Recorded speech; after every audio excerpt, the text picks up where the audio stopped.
Okay, so it's all down now off the floor.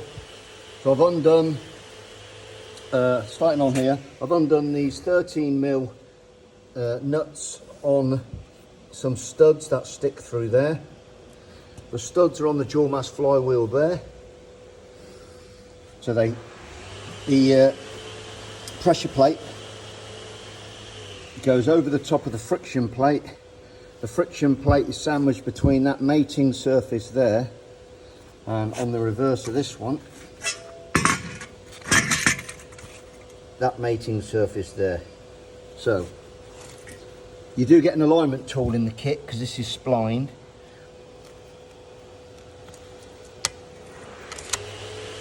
So the friction plate sits on there, and as you can see there is a lot of wiggle, so you have to use an alignment tool.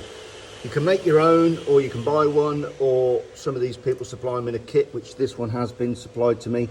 It's only a plastic dowel, basically a large one.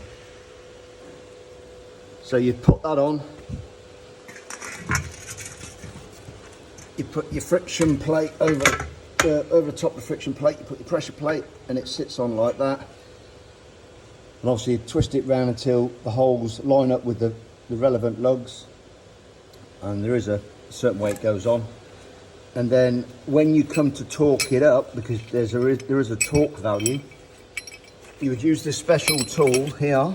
You can make your own if you've got a welder, but this tool would bolt to the bell housing holes, and these would lock into the teeth there. So the flywheel and the crank can't turn because you've locked it off onto the engine casing. And then you would torque down these 15mm bolts to the specified torque with a torque wrench, and using some Loctite on the threads as well.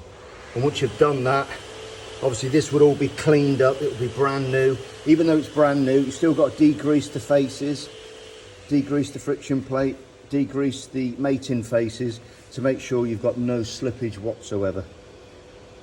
Yeah, that's it. Just follow the guidelines and get it all torqued down to spec.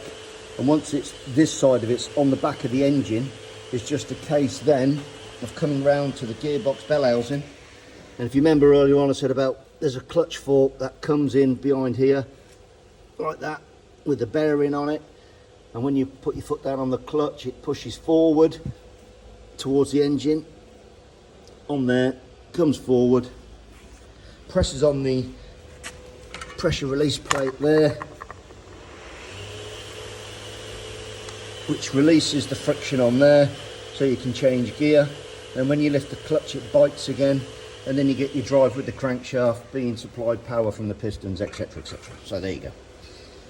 Rightio, let's get all this out the way. I'm not going to bother inspecting it for the moment. I'll check that out in a minute against the new one, but this has definitely got wear in it. I mean, you shouldn't have that much play in it. And I'll start cleaning up the surfaces, cleaning up everything that I need to clean, and then I'll attempt to get the new one on. Should go smoothly. Land Rovers, they never go smoothly. Rightio. Right, onward.